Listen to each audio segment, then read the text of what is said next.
హల్లెలూయా. మరేంటో మీరు హల్లెలూయా చెప్తూ మర్చిపోతున్నారు అనుకుంటున్నాను నేను. రోజులు గడిచే కొద్ది హల్లెలూయా చెప్తూ మర్చిపోతున్నారేమో అనుకుంటున్నాను. దేవునికి మహిమ కలుగును గాక. హల్లెలూయా. ఇది ఎన్నో రోజండి? మంచిది. ప్రభు మీ అందరిని దీవించును గాక. దేవుని వాక్యములో నుండి కొద్ది నిమిషాలు ఆయన మాటల జ్ఞానం చేద్దాం. చూడండి ప్రియులారా, మీ పరిశుద్ధ గ్రంథాలను తెరవండి. 2వ పేతురు రాసిన పత్రిక 3వ అధ్యాయము 14వ వచనాన్ని మనం చదువుకుందాం. వీటి కొరకు మీరు కనిపెట్టువారు గనుక శాంతము గలవారై ఆయన దృష్టికి నిష్కలంకులుగాను నిందారహితులుగాను కనబడినట్లు జాగ్రత్త పడుడి. దేవునికి మహిమ కలుగును గాక. ఈ మాటలు మనందరి వినికిడిలో దేవుడు దీవించును గాక. మన కుటుంబాలను కూడా దేవుడు దీవించును గాక. దేవుని స్తోత్రం. భక్తుడునై ఉన్న పేతురు గారు ఈ 2వ పత్రికను రాస్తూ చక్కటి విషయాలను తెలియపరుస్తూ ఉన్నాడు. ఏమంటూ ఉన్నాడు అంటే ప్రియులారా, అక్కడ ఏమంటూ ఉన్నాడు అంటే, ప్రియులారా వీటి కొరకు మీరు కనిపెట్టు వారు గనుక. దేవుని స్తోత్రం. జాగ్రత్తగా విన్నారు ప్రియమైన దేవుని బిడ్డలారా. ప్రియులారా అని చెప్పి ఆ స్థలములో ఉన్న స్త్రీలను పురుషులను ప్రతి వారిని కూడా చక్కగా సంబోధిస్తూ పేతురు గారు పిలుస్తూ ఉన్నారు. దేవుని స్తోత్రం. పేతురు గారు పిలుస్తూ, ప్రియులారా మీరు వీటి కొరకు కనిపెడుతూ ఉన్నారు. వీటి కొరకు కనిపెడుతూ ఉన్నారు. నిజమే. ఉపవాస ప్రార్థన కూడికలు అంటే ఒక కోణములో మనము ఆలోచన చేస్తే ఆహారమును మానుకొని కడుపు మార్చుకొని దేవుని సన్నిధిలో ఎందుకు ఉన్నాము అంటే, దేవుని సన్నిధిలో ఎందుకు ఉన్నాము అంటే ఆయన సన్నిధిలో కనిపెట్టడానికే మనం ఉన్నాం. హల్లెలూయా. ఎందుకంటే ఉపవాస ప్రార్థన అంటే కనిపెట్టడం. కనుక దేవుని యొక్క పిల్లలుగా ప్రియులారా మనము ఏం చేయాలి అంటే ఉపవాసం ఉన్నాము అని చెప్పుకోవటం కాదు, దేవుని మందిరములో కనిపెట్టువారునై ఉండాలి. హల్లెలూయా. దేని కొరకు కనిపెట్టాలి? దేని కొరకు మనము కనిపెట్టాలి అంటే, అసలు దేని కొరకు కనిపెట్టినా కనిపెట్టే వ్యక్తి ఎలా ఉండాలో మొదట నేర్చుకోవాలి. కనిపెట్టడము కంటే కనిపెట్టే వ్యక్తి ఎలా ఉండాలి, కనిపెట్టే వ్యక్తి ఏ రీతిగా ఉండాలి, కనిపెట్టే యొక్క వ్యక్తి ప్రియుల మనస్సు ఎలా ఉండాలి, కనిపెట్టుతూ ఉన్న వ్యక్తి హృదయం ఎలా ఉండాలి. హల్లెలూయా. కనిపెట్టే ఈ వ్యక్తి యొక్క హృదయము ఎలా ఉండాలో అది మొదట తెలుసుకుంటే కనిపెట్టినప్పుడు ఆటోమేటిక్ గా దేవుడు మనకి కనబడువాడునై ఉన్నాడు. హల్లెలూయా. హల్లెలూయా. అందుకనే దేవుని వాక్యములో మనము చూస్తే ప్రియురా, కనిపెట్టేటప్పుడు స్త్రీలైనా పురుషులైనా సంఘములో ఎవరైనప్పటికీ కూడా వారు మొదట ఎలా ఉండాలో దానిని మనము తెలుసుకోవాలి. ఎలా ఉండాలి అంటే దేవుని వాక్యములో మనకి రాయబడింది కదా ప్రియుల, చక్కటి మాటలు అక్కడ రాయబడ్డాయి కదా. చూడండి, మొట్టమొదటి యొక్క మాట ఏమిటంటే కనిపెట్టేవారంటే ఎలా ఉండాలట? మొట్టమొదటి అమ్మ చెప్పండి, మొట్టమొదటి ఎలా ఉండాలట? దేవుని పాదములను పట్టుకొని కనిపెడుతున్న వారందరూ కూడా ఎలా ఉండాలి అంటే మొట్టమొదటిగా శాంతమును గలవారునై ఉండాలి. ఏమై ఉండాలి? శాంతం, ప్రశాంతత అంటారు చాలా మంది. ఏముండాలి చెప్పండి? ప్రశాంతత. దేవుని స్తోత్రం. హల్లెలూయా. ఏమండి ప్రియుల, ఏముండాలి అంటే ప్రశాంతత ఉండాలి. ప్రశాంతత, శాంతి లేకుండా కనిపెడితే ప్రియులరా కనిపెట్టిన వాటికి సమాధానాన్ని పొందుకోలేము. దేవుని స్తోత్రం. హల్లెలూయా. అందుకనే మన ప్రభు అయిన యేసుక్రీస్తు వారు ఎలాంటి దేవుడై ఉన్నాడంటే ఆయన శాంతిమూర్తియు. మన దేవుడు ఎలాంటివాడట? శాంతిమూర్తి. దేవుని స్తోత్రం. ఆ యేసు ప్రభు వారి యొక్క ఎవరి శాంతమును ఆయన బిడ్డలమైన మనము పొందితే మనము కనిపెట్టిన వాటికి సమాధానము దేవుడు ఇస్తాడు. హల్లెలూయా. హల్లెలూయా. మరో మాట ఏమి రాయబడింది వాక్యంలో? ఏమండి? నిష్కలంకమైన వారిగా కనిపెట్టాలట. అంటే కలంకమును లేని వారిగా. దేవుని మందిరానికి వచ్చేస్తున్నాను, ఉపవాసం ఉంటున్నాను, ఎవరి ప్రార్థన చేస్తున్నాను, దేవుని సందులో కనిపెడుతున్నాను, దేవుడు నాకు కనబడటము లేదేంటి, దేవుడు నాతో మాట్లాడటము లేదేంటి, దేవుడు ఏమి సమాధానం ఇవ్వటం లేదేంటి అని చెప్పి సందేహపడవద్దు. దేవుని స్తోత్రం. ఏమండి? కనిపెట్టే వారందరికీ దేవుడు కనపడతాడు. కానీ కనిపెట్టే వ్యక్తి ఎలా ఉండాలి? మొదట కలంకమును లేని వాడిగా ఉండాలట, లోపమును లేని వాడిగా ఉండాలట, పరిశుద్ధత కలిగిన వాడిగా ఉండాలట, యథార్థత కలిగిన వాడిగా ఉండాలట. లోపమును లేని వాడిగా ఉండి కనిపెడితే దేవుడు కనబడతాడు. దేవుని స్తోత్రం. హల్లెలూయా. ఒకసారి ప్రియులారా ప్రతి వారు కూడా మీ గుండెల మీద చేయి వేసుకుని ఆలోచన చేయండి. మనలో ఎవరిలోనైనా లోపం లేని వారిగా ఉన్నామా? ప్రతి వారిలో లోపం కనబడతా ఉంది. ప్రతి వారిలో ఏదో లోటు కనబడతా ఉంది. ఈ లోటుతోనూ ఈ లోపాలతోనూ కల్మషములతోనూ కలహాలతోనూ దేవుని సన్నిధిలో ఉపవాసం ఉండి ప్రార్థిస్తే సమాధానము మనకి కలుగుతుందా? కలుగుతుందా? చెప్పండి. కలుగుతుందా? కలుగుతుందా? ఏమండి? కలుగుతుందా? రాదు. ఏమండి ప్రియుల, తల కిందకెట్టి కాలు పైకెట్టి తల కింద అయిపోయినా సమాధానములను పొందలేవు. దేవుని స్తోత్రం. హల్లెలూయా. దేవుని సన్నిధిలో ప్రియులరేమండి మనము కనిపెట్టిన వాటికి సమాధానము పొందాలి అంటే ఖచ్చితంగా మనం రెండోది ఎలా ఉండాలంటే కల్మషము లేని వారిగా ఉండాలి. దేవుని స్తోత్రం. ఈ ఉపవాస ప్రార్థన కూటాలు కూడా ఎందుకు ఏర్పాటు చేయబడ్డాయంటే దేవుని యొక్క బిడ్డలలో ఉన్న ప్రతి కల్మషము నుండి విడుదల పొందడానికి, ఎవరి వారి జీవితాలు దిద్దుకోవటానికి, వారి జీవితాలు సరి చేసుకోవటానికి, లోపాల నుండి విడిపించబడటానికి, పాపము నుండి విడిపించబడటానికి, పరిశుద్ధత పొందటానికి ఉపవాస ప్రార్థనలు ఏర్పాటు చేయబడ్డాయి. హల్లెలూయా. హల్లెలూయా.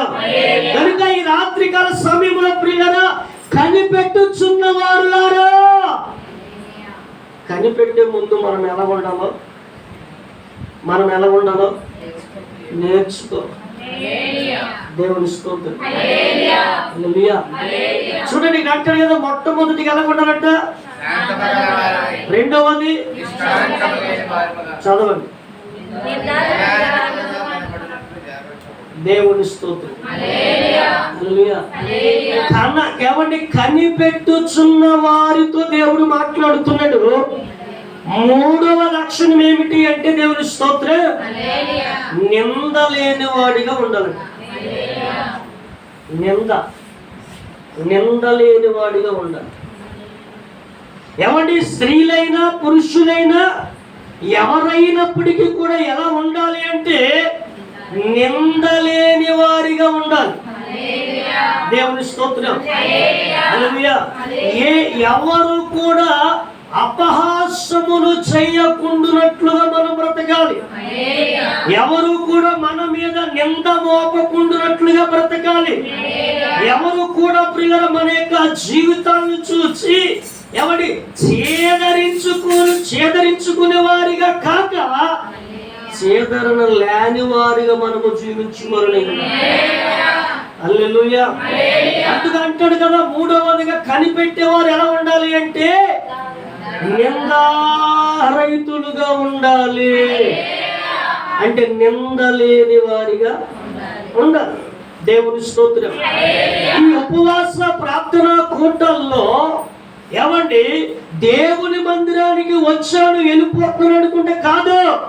అసలు ఈ లక్షణాలు నీలో ఉన్నాయా లేదో ఒకసారి దేవుని స్తోత్రం. హల్లెలూయా. ఒకసారి ప్రియుల ఈ లక్షణాలు నీలో ఉన్నాయో లేదో నీకు నీవే ఏమంటే, నీ కోసం నేను ఏమైనా పరిశోధన చేయగలుగుతానా? నా కోసం మీరేమైనా పరిశోధన చేయగలుగుతారా? మీ హృదయం ఎలాగుందో నాకు తెలుసా? నా హృదయం ఎలాగుంటుందో మీకు తెలుసా?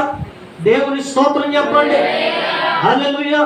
కనుక ప్రియులను ఏమండి, ఖచ్చితంగా ఏమండి ఎవరికి వారిమే ఈ లక్షణాలు ఉన్నాయా లేదా అని చెప్పి మనము గ్రహించిన వారిమై ఉపవాస ప్రార్థనా కూటాల్లో కనిపెడితే అబ్బా ఎంత గొప్ప భాగ్యం అండి. దేవుని స్తోత్రం. అసలు అలాంటి లక్షణాలు కలిగి ఉపవాసం ఉండి దేవుని సన్నిధిలో ప్రార్థిస్తే ఆ దేవుని కార్యాలు ఎలా ఉంటాయంటే దేవుని స్తోత్రం, అంతు చిక్కలేని కార్యాలు నా దేవుడు చేయగలిగిన వాడు ఉన్నాడు. గట్టిగా కప్పులు కొట్టి ప్రభుని స్తుతిద్దాం.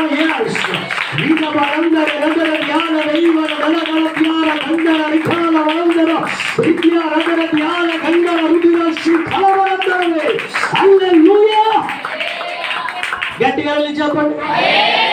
హల్లెలూయా. దేవుని పిల్లలారా, ఎవరు ఏదో పోగొట్టుకున్న వారిగా దేవుని మందిరంలో కూర్చుంటే ఏది పొందుకోలేవు. ఎన్ని పోగొట్టుకున్నా వాటన్నిటిని మరిచి సమస్తాన్ని సృష్టించిన సృష్టికర్త వైపు మనం చూడగలిగితే కనుక శూన్యములోనే సృష్టిని కలుగు చేసిన దేవుడు పోగొట్టుకున్నవన్నిటిని కూడా దేవుడు నిశ్చయముగా అనుగ్రహించగలిగిన వాడే ఉన్నాడు. గట్టిగా స్తోత్రం చెప్పండి. హల్లెలూయా. హల్లెలూయా. రాత్రికాల సమయంలో దేవుడు సెలవిస్తూ ఉన్నాడు. దేవుడి స్తోత్రం. హల్లెలూయా. నా దేవుడు సమస్తాన్ని నాకు అనుగ్రహించగలడని నీవు నమ్మి దేవుని మందిరములో ఉండగలిగితే నిశ్చయముగా ఆయన నీ పరిస్థితులన్నిటిని మార్చగలిగిన దేవుడై ఉన్నాడు. హల్లెలూయా. అందుకే వాక్యం ఏం చెప్తుందంటే ప్రియమైన దేవుని పిల్లలారా, హల్లెలూయా, ఆ లక్షణాలు మనలో ఉన్నాయా లేదా? కనిపెట్టే ముందు అసలు కనిపెట్టడానికి కావలసిన లక్షణాలు మనం కలిగి ఉంటే కనిపెట్టిన ఎవడి క్షణము నుండి కనిపెట్టిన దినము నుండి పరలోకము నుండి సమాధానము దిగి వస్తూ ఉంది. హల్లెలూయా. హల్లెలూయా. కనిపెట్టవలసిన క్రమాన్ని బట్టి కనిపెట్టవలసిన రీతిలో కనిపెట్టగలిగితే గనుక ఖచ్చితంగా అద్భుతమైన కార్యాలు దేవుడు చేస్తాడు. హల్లెలూయా.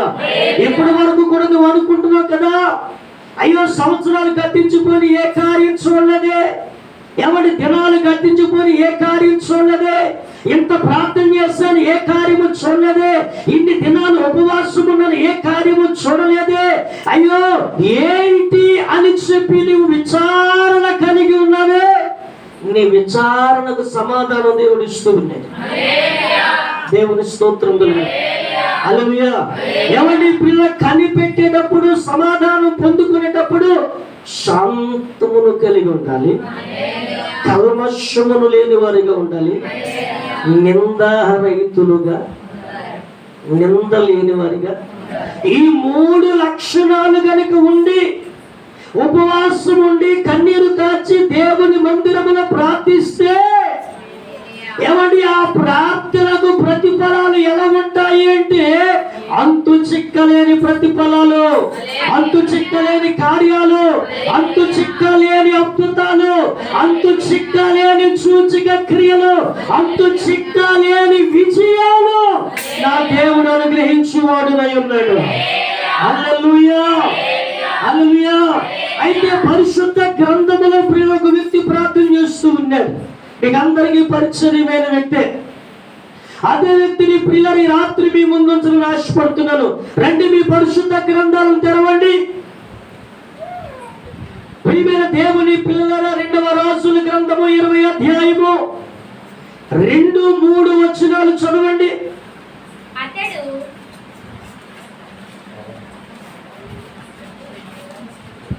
అతడు తన ముఖము గోడ తట్టు త్రిప్పుకొని, యెహోవా యథార్థ హృదయుడై సత్యముతో ఈ సన్నిధిని నేను ఎట్లు నడుచుకుంటును, మీ దృష్టికి అనుకూలముగా సమస్తమును నేను ఎట్లు జరిగించుతును, కృపతో జ్ఞాపకము చేసుకొనుమని హిజ్కియా కన్నీళ్లు విడిచుచు యెహోవాను ప్రార్థించెను.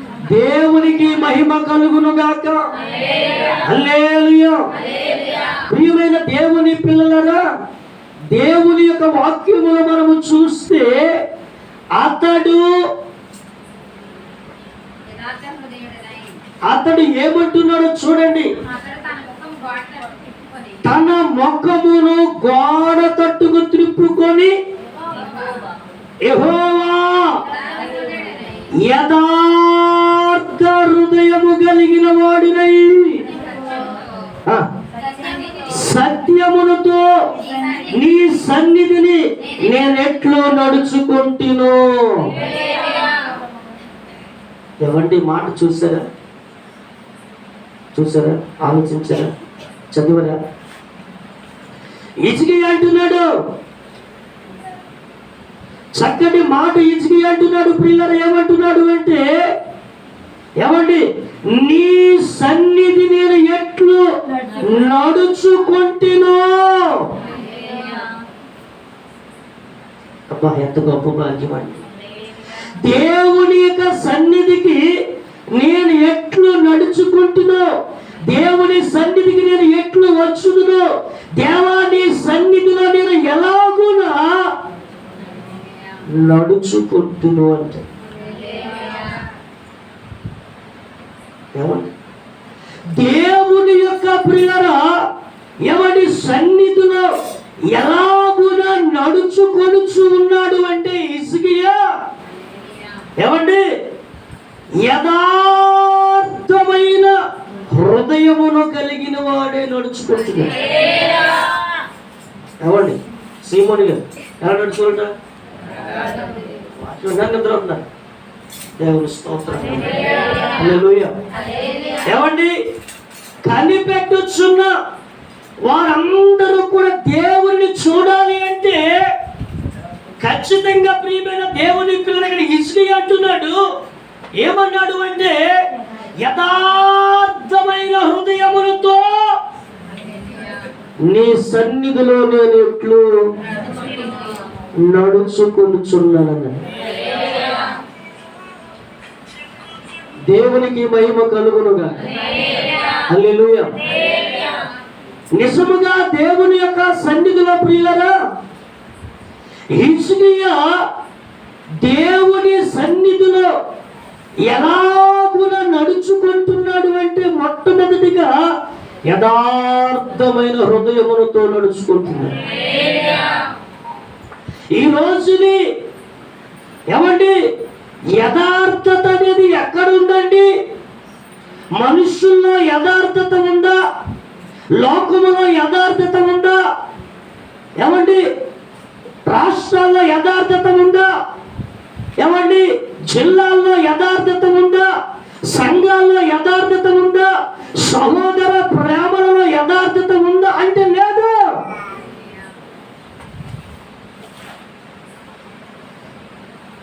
యథార్థతను కోల్పోయి జీవించే దినాలు ఉన్నాయి. అందుకనే ఉపవాస ప్రార్థనా కూటాల్లో దేవుడు ఏం చెప్తున్నాడు అంటే, దేవుని యొక్క సన్నిధిలో యథార్థమైన హృదయములతో నడుచుకోవాలి. ఏ హృదయంతో? ఏ హృదయంతో? దేవుని స్తోత్రం కలుగును. హల్లెలూయా. నిజమేనండి, అన్ని ప్రార్థనల కంటే ఉపవాస ప్రార్థన అనేది గొప్పది. అన్ని ప్రార్థనలో జరగలేని కార్యాలు ఉపవాస ప్రార్థనలో జరుగుతాయి. హల్లెలూయా. ఏమండి, ఇలాంటి అద్భుతమైన కార్యాలు జరగాలి అంటే ప్రార్థన వలనే కానీ తప్ప మరి దేని ద్వారాను కూడా జరగదు అన్నది. అది ఏ ప్రార్థన? అది ఏ ప్రార్థన? ఉపవాస ప్రార్థన. ఉపవాస ప్రార్థన ద్వారా దెయ్యాలు పట్టిన వారికి కూడా విడుదల కలిగింది. దురాత్మలు పట్టిన వారికి కూడా విడుదల కలిగింది. రోగాల్లో ఉన్న వారికి స్వస్థత కలిగింది. లేవలేని వాళ్ళు కూడా లేపబడ్డారు. మాట్లాడలేని వాళ్ళు కూడా మాట్లాడారు. ఇంటివారు కూడా నడిపించబడ్డారు. అనేకమైన అద్భుతాలు ఉపవాస ప్రార్థన కూడుకు ద్వారా జరిగాయి. దేవుని స్తోత్రం. హల్లెలూయా. కానీ ఏమండి, ఆ రోజుల్లో జరిగిన కార్యాలు నేటి దినాన్ని ఎందుకు జరగటం లేదు? ఎందుకు జరగటం లేదు? ఉపవాసం అనేది ఉంటున్నారు, మందిరానికి వస్తున్నారు, కానీ ఏమండి ఉపవాసం ఉంటున్నారు, మందిరానికి వస్తున్నారు, కానీ మనుషులలో ఏమి లేదంటే యథార్థత లేదు. దేవుడు ఎంతగా వాక్యముల ద్వారా ప్రకటించుచున్నా, ఎంతగా దేవుడు మాట్లాడుచు ఉన్నా నేటి ప్రజలు లోబడని ప్రజలు అయిపోయారు. వాక్యానికి లోబడటం లేదు, సేవకునికి లోబడటం లేదు, దేవునికి లోబడటం లేదు. ఏమండి, అలవాటి ప్రకారంగా దేవుని మందిరానికి వస్తూ వెళ్ళిపోతున్నారు. దేవుని కార్యాల్ని చూడలేకపోతున్నారు. హల్లెలూయా. అందుకనే హిజ్కియా అంటాడు కదా, ఏమన్నాడు అంటే, యథార్థమైన హృదయములతో నీ సన్నిధిలో నేను ఎట్లు నడుచుకుంటుంది అన్నాడు. బా, ఎంత గొప్ప మాట అండి. అంటే ఎక్కడ యథార్థముగా హిజ్కియా నడుచుకున్నాడు? తన భార్య దగ్గర, తనకున్న బిడ్డల దగ్గర, తనకున్న తల్లిదండ్రుల దగ్గర, తన రాజ్యములోన తనకంటే గొప్ప రాజుల దగ్గర, ఎవరి దగ్గర నడుచుకున్నాడు? దేవుని స్తోత్రం కలుగును. హల్లెలూయా. ప్రియమైన దేవుని పిల్లలారా, ఖచ్చితంగానండి దేవుని సన్నిధిలో యథార్థముగా హిజ్కియా నడుచుకున్నాడు. దేవుని స్తోత్రం. యథార్థంగా నడుచుకున్నాడు కనుకనే అతడు ప్రార్థించేటప్పుడు ప్రియులారా దేవుడు అతని ప్రార్థన ఆలకించిన వాడు. ఇది ఎలాగో చదవండి.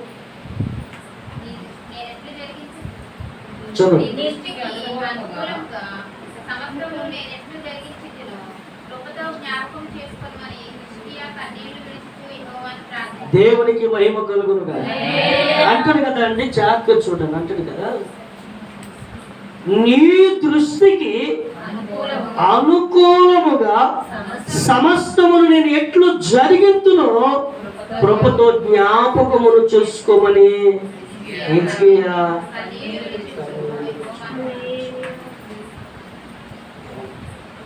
హిజ్కియా ప్రియులరా దేవుని సన్నిధిలో ప్రార్థిస్తూ, ఏమండి, దాని కొరకు దీని కొరకు దేని కొరకు ప్రియర కనిపెట్టడం లేదు. కానీ హిజ్కియా మొట్టమొదటి తన స్థితిని జ్ఞాపకమును చూసుకుంటున్న వాడై ఉన్నాడు. అంటాడు కదా, రెండవదిగా హిజ్కియా ఏమన్నాడంటే, ఏమంటే నీ ఎదుట ఎలా నడుచుకున్నాడట, నీ దృష్టికి అనుకూలముగా దేవుని స్తోత్రం కలుగును. ఎవరి దృష్టికి? ఎవరి దృష్టికి? దేవుని దృష్టి. దృష్టి అంటే చూపు అంటే లేక నేత్రాలు. దేవుని స్తోత్రం. హల్లెలూయా. అంటే ప్రభువైన యేసుక్రీస్తు వారి యొక్క కను దృష్టికి హిజ్కియా ప్రియరా ఎలాగున ఉన్నాడు అంటే, సమస్తమును కూడా నీ కృపతో జ్ఞాపకమును చేసుకోమంటున్నాడు. అంటే దేవుని దృష్టిలో కూడా అతను ఎలా ఉన్నాడట, యథార్థముగా దేవునికి అనుకూలంగా జీవించిన వాడే. హల్లెలూయా, హల్లెలూయా. నేనేమంటాను అంటే ప్రియులారా, ఏమండి, ఏదైనా ఒక కార్యమును చూడాలనుకున్నప్పుడు, దాని కొరకు కనిపెడుతూ ఉన్నప్పుడు, మొదట హిజ్కియాలాగా అసలు మన దేవుని దృష్టికి ఎలా ఉన్నామో, మనము దేవుని దృష్టికి ఎలా ఉన్నామో దానిని ఖచ్చితముగా జ్ఞాపకమును చేసుకోవాలి. దేవుని స్తోత్రం. హల్లెలూయా. అంతేగాని తప్ప నేను దాని కొరకు కనిపెడతాను, దీని కొరకు కనిపెడతాను, దేవుడు నాకు సమాధానం ఇవ్వలేదని చెప్పి అంటే కాదు. కనిపెట్టే వ్యక్తి మొదట తన జీవితం ఎలా ఉందో ముందు దేవుని స్తోత్రం. అందుకు రేపు దేవుని సంఘంలో ఏమంటే హిజ్కియా ప్రార్థన చేస్తూ కనిపెడుతూ అంటాడు, యథార్థ హృదయముతో నీ సన్నిధిలో నేనట్లు నడుచుకుంటున్నావు, నీ దృష్టికి నేను ఎలాగున సమస్తమును జరిగించుదును, నీ కృపతో జ్ఞాపకము చేసుకును అంటే. దేవుని స్తోత్రం. హల్లెలూయా. ఏమండి ప్రియులారా, హిజ్కియా ఆ విధమైన రీతిలో దేవుని సన్నిధిలో ప్రార్థన చేస్తే, దేవుని స్తోత్రం, పరలోకములో ఉన్న దేవుడు ఆలకించి, ఏమండి, హిజ్కియాలో ఉన్న మరణకరమైన రోగము నుండి దేవుడు విడుదల కలుగు చేసిన వాడే ఉన్నాడు. హల్లెలూయా.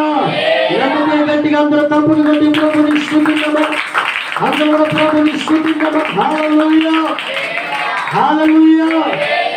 దేవుని సన్నిధిలో ప్రియమైన దేవుని బిడ్డలారా, ఏమండి, ఏదైనా రోగం వచ్చినప్పుడు, బలహీనత వచ్చినప్పుడు, వ్యాధి వచ్చినప్పుడు దేవుని సన్నిధికి వచ్చి కనిపెడుతూ ఉన్నప్పుడు, ప్రార్థిస్తూ ఉన్నప్పుడు, హిజ్కియాలాగా మన హృదయం ఎలాగుంది, మనము దేవుని దృష్టికి ఎలా కనబడుతున్నాం? మాట మీకు అర్థమైందా? హల్లెలూయా, హల్లెలూయా. ఏమంటే ఒక వ్యాధి కొరకు మనము కనిపెట్టేటప్పుడు, ఒక బలహీనత కొరకు కనిపెట్టేటప్పుడు, దేవుని సన్నిధిలో మన హృదయం ఎలాగుంది, మనము దేవుని దృష్టికి ఎలాగున్నామో మొదట మొదట మొదట దేవుని స్తోత్రం. హల్లెలూయా. మొదట మనము ప్రియులారా ఎలా ఉన్నామో ఒకసారి పరిశీలన చేసుకుంటే దానిని బట్టి దేవుడు అద్భుతాన్ని చేయగలిగినాడు. హల్లెలూయా, హల్లెలూయా, హల్లెలూయా. కనుక ఈ రాత్రికాల సమయంలో ఉపవాస ప్రార్థన కూడికలంటే చాలా మంది యొక్క ఏమంటే ఆశలు ఏమిటి? బలహీనతలు ఉన్నాయి, దేవుడు బాగు చేస్తాడు. రోగాలు ఉన్నాయి, దేవుడు బాగు చేస్తాడు. వ్యాధులు ఉన్నాయి, దేవుడు బాగు చేస్తాడు. ఈ యొక్క బలహీనత బాధపడుతున్న దేవుడు బాగు చేస్తాడు. ఉపవాస ప్రార్థన కూటాల్లో దేవుడు చేస్తాడని చాలా మంది వస్తారు. దేవుని స్తోత్రం. నిజమేనండి, దేవుడు చేస్తాడు. ఆయన చేయలేనంటి దేవుడేమి కాదు. క్యాన్సర్ వ్యాధులు డాక్టర్లకి అసాధ్యమైతే అటు క్యాన్సర్ వ్యాధుల్నే బాగు చేసిన వాడు దేవుడు. కుష్టు రోగులకి మందు లేకపోతే అటు కుష్టు రోగుల్నే బాగు చేసిన వాడు దేవుడు. దేవుని స్తోత్రం. అంటే అలాగూ చేయగలిగిన దేవుడు ఈ దినాన్ని మన జీవితంలో చేయలేడా? చేయడా? చేస్తాడు. దేవుని స్తోత్రం. దేవుడు చెయ్యాలి కార్యం అంటే ఏమండి, మొదట మనం ఎలా ఉన్నామో అనేది ఖచ్చితంగా మనము దేవుని సన్నిధిలో జ్ఞాపకం చేసుకోవాలి. హల్లెలూయా. దేవుని సన్నిధిలో హిజ్కియా జ్ఞాపకం చేసుకున్నాడు. మరణకారమైన రోగం నుండి విడుదల పొందాడు, చక్కటి స్వస్థత పొందాడు, ఆరోగ్యాన్ని పొందాడు, 15 సంవత్సరాల ఆయుష్యాన్ని పొందాడు. దేవుని స్తోత్రం. హల్లెలూయా, హల్లెలూయా. నేనేమంటాను అంటే ప్రియులరా, ఎవడి సరైన రీతిలో మనము ఎవడి ఆలోచన అవగాహన కలిగి సరైన రీతిలో ఎవడి క్రియలు కలిగి కనిపెడతా ఉంటే దేవుని స్తోత్రం, మరణములో ఉన్న వారినే దేవుడు బ్రతికిస్తాడు. ఏమండి, మరణములో ఉన్న వారినైనా దేవుడు బ్రతికిస్తాడు. ఆయనకి అసాధ్యమైంది ఏది లేదండి. దేవునికి సమస్తమును కూడా సాధ్యమై ఉన్నది.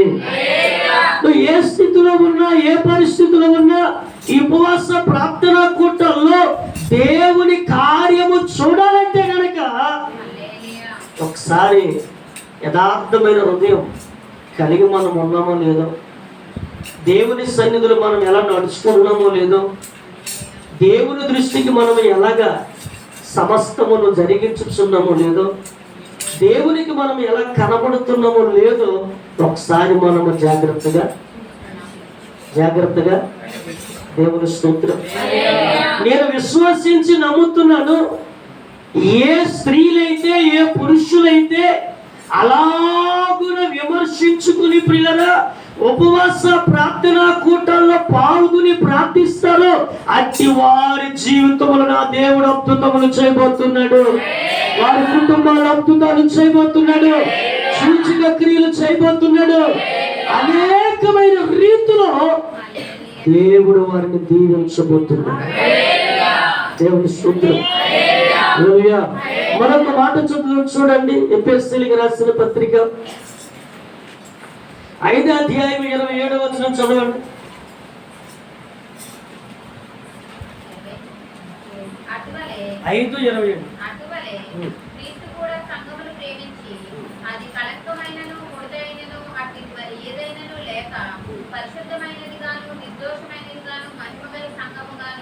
ఆయన తన ఎదుట దాన్ని నిలబెట్టుకొనవలెనని వాక్యంతో ఉదక స్నానం చేత దానిని పవిత్రపరిచి పరిశుద్ధపరచుటకై దాని కొరకు తను తాను అప్పగించుకొనెను.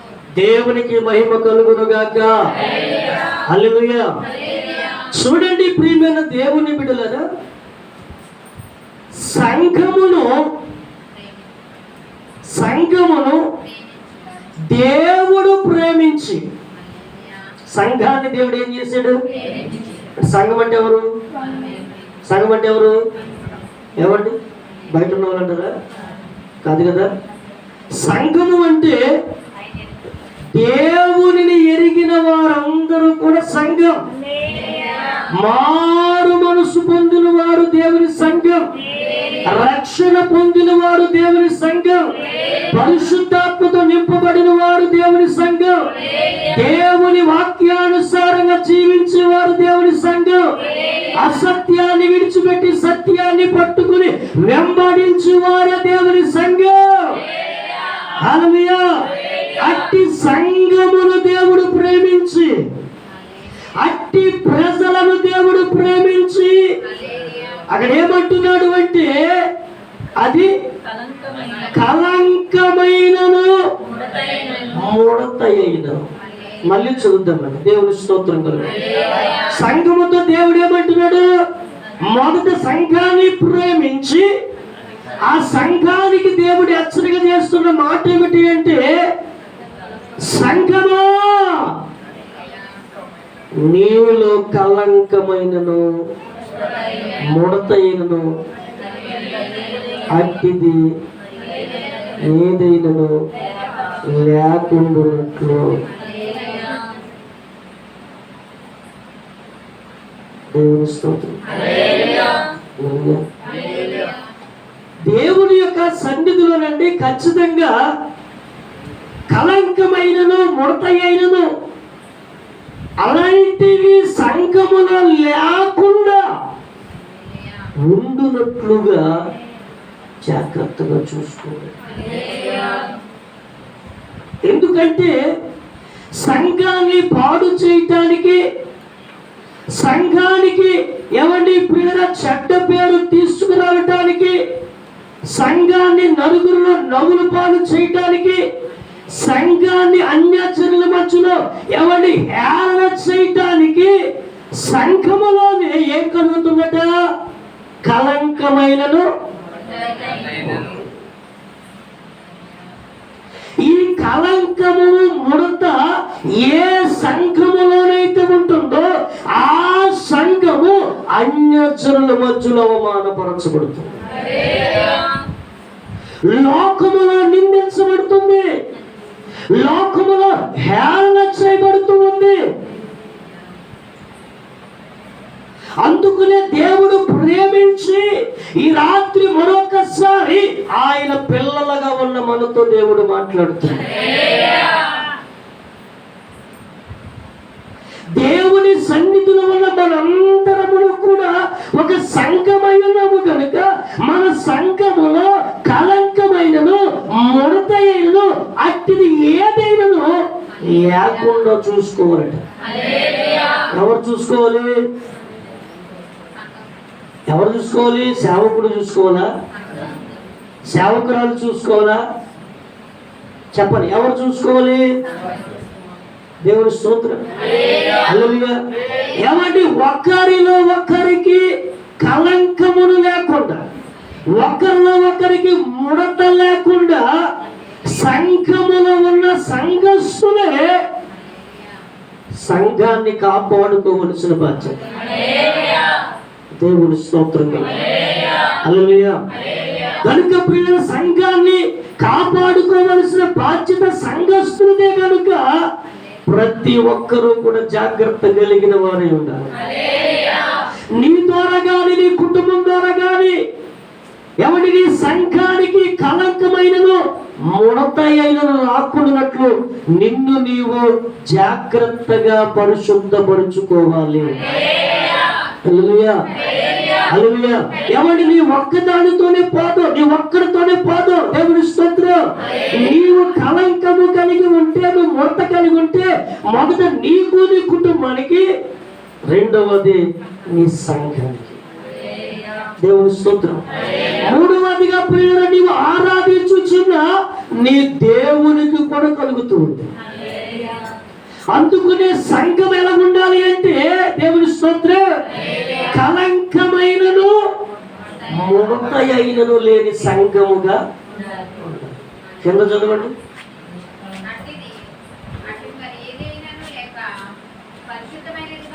పరిశుద్ధమైన దానిగాను, నిర్దోషమైన దానిగాను, మహిమగల సంఘముగాను ఆయన తన ఎదుట నిలబెట్టబోతున్నాడని గట్టిగా తప్పుడు కొట్టండి ఒకసారి. గట్టిగా తప్పుడు కొట్టండి ఒకసారి.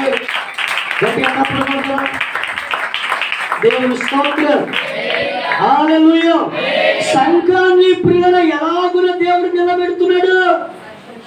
పరిశుద్ధమైన దానిగాను, నిర్దోషమైన దానిగాను, మహిమగల సంఘముగాను ఆయన ఎదుట సంఘమును నిలబెట్టబోతున్నాడు.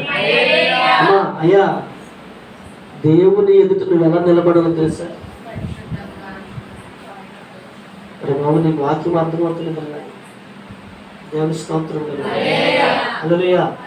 దేవుని ఎదుట రేపు నువ్వు ఎలా నిలబడాలో తెలుసా? ఏమండి? దేవుని ఎదుట ఒక పరిశుద్ధమైన వారిగాను, ఏమండి, నిర్దోషమైన వారిగాను, మహిమ గల సంఘముగాను ఆయన ఎదుట నిలబెట్టుకోబోతున్నాడు. అంటే ఇప్పుడు ఆయన ఎదుట మనం నిలబడాలంటే ఎలా ఉండాలి? మనం ఎలా ఉండాలి చెప్పాలి? ఎలా ఉండాలి? పరిశుద్ధమైన వారిగాను, నిర్దోషమైన వారు. అంటే నిందలు దేవుని స్తోత్రం కలుగు. నిర్దోషమైన వారిగాను ఒక మహిమ గల సంఘముగా ఏర్పరచబడి ఆయన ఎదుట మనము నిలవబడాలి. దేవుని స్తోత్రం. అలాగున ఆయన ఎదుట నిలబెట్టాలని దేవుడు ఆయనే దిగువచ్చి స్వయముగా మాట్లాడటం లేదా? ఆయన దిగువచ్చి మాట్లాడితే ఇక్కడ ఒకడు ఉండడు. దేవుని స్తోత్రం. కనుక దేవుడు ప్రియురా సంఘాన్ని ఆయన ఎదుట నిలవబెట్టుకోవటానికి దేవుడు ఎలా మాట్లాడుతున్నాడు? వాక్యముల చేత ఉదక స్నానములు చేయించి దానిని మరింతగా దేవుని స్తోత్రం. హల్లెలూయా. సంఘము ప్రియుల పవిత్రపరచబడాలి అంటే వాక్యముల చేత ఉదక స్నానం చేయగలుగుతారు. దేని చేత స్నానం? ప్రతి ఒక్కరు కూడా స్నానం దేంతో చేస్తారు? చెప్పరేంటండి? దేవుని స్తోత్రం కదా. అసలు మా పుట్టినగా నుంచి స్నానమే చేయలేదని చూస్తున్నారు. ఇంకా పుట్టినగా నుంచి స్నానం అంటే ఎలా ఉంటుందో ఎలాగ ఉండదని చూస్తారండి.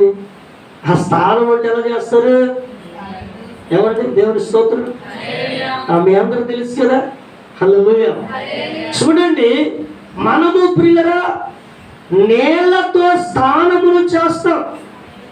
బాగా మురుగు పడితే కాస్త సబ్బు పెట్టుకుని స్నానం చేస్తాం. దేవుని స్తోత్రం. ఇంకా కొన్ని ప్రియుల మట్టి పోవటానికి ఉపయోగిస్తూ స్నానం చేస్తాం. ఇంకా మనము మంచి రంగుగా అందంగా కనబడాలని రకరకాలైన పేస్టులు వాడతాం. దేవుని స్తోత్రం. హల్లెలూయా. ఇలా రకరకాలుగా ప్రియులను వాడుతూ ఏమండి చివరికి ఉన్న అందాన్ని కూడా పోగొట్టుకునే వాళ్ళు చాలా మంది ఉన్నారు. దేవుడిచ్చిన సౌందర్యాన్ని పోగొట్టుకునే వాళ్ళు చాలా మంది ఉన్నారు. దేవుడిచ్చిన మంచి రూపాన్ని పోగొట్టుకునే వాళ్ళు చాలా మంది ఉన్నారు. దేవుని స్తోత్రం కలుగుతుంది.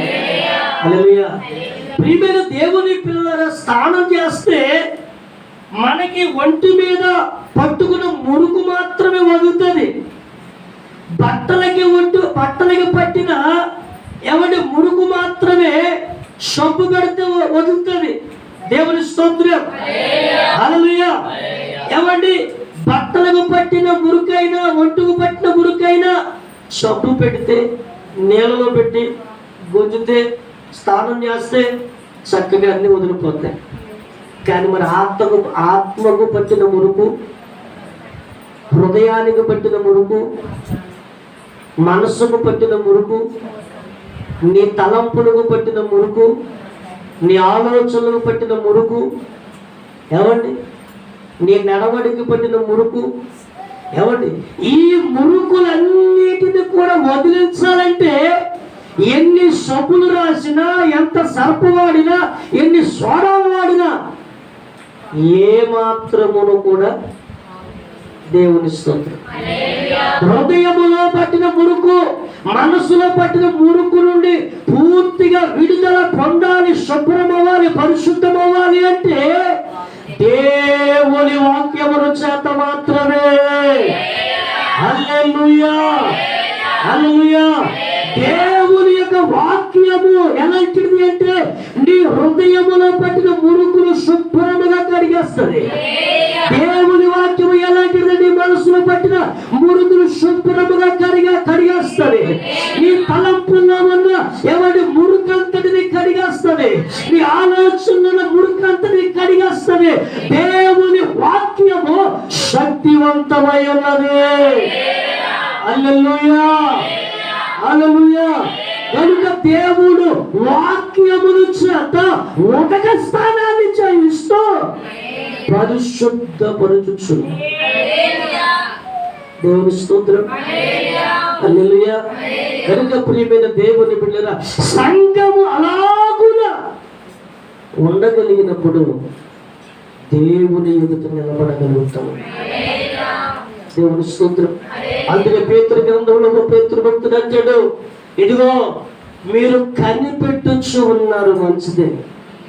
కనిపెట్టిన వాటన్నిటికీ సమాధానం పొందాలంటే మొదట మనం ఎలా ఉండాలంట? దేవుని స్తోత్రం. హల్లెలూయా. చూడండి, ఒక మాట చెప్పి నేను ముగిస్తాను. భక్తుడైన అబ్రహాము దేవుని కొరకు కనిపెట్టాడట. దేని కొరకు కనిపెట్టాడు? దేని కొరకు కనిపెట్టాడంటే, దేనికి శిల్పియు నిర్మాణకుడునై ఉన్నాడు, ఆ పరలోక పట్టణముల కొరకు అబ్రహాము కనిపెట్టుచుండెను, లేక ఎదురు చూచుచుండెను.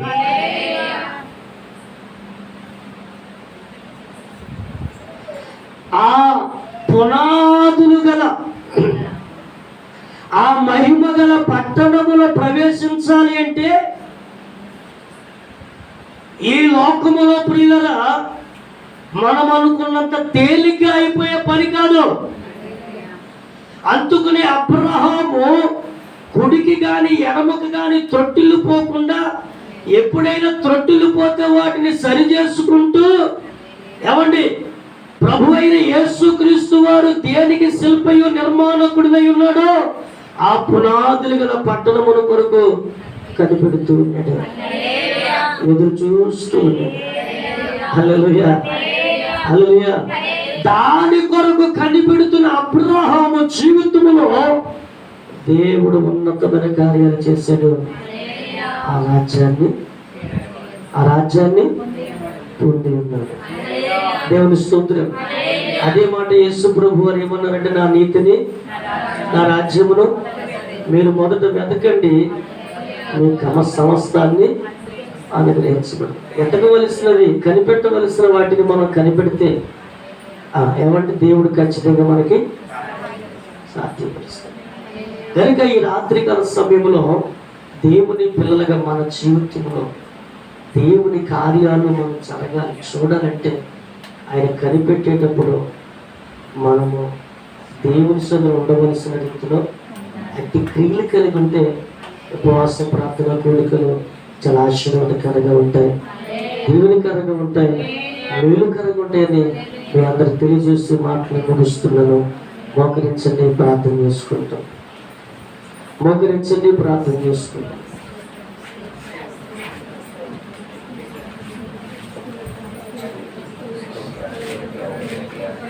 ఒక్క నిమిషం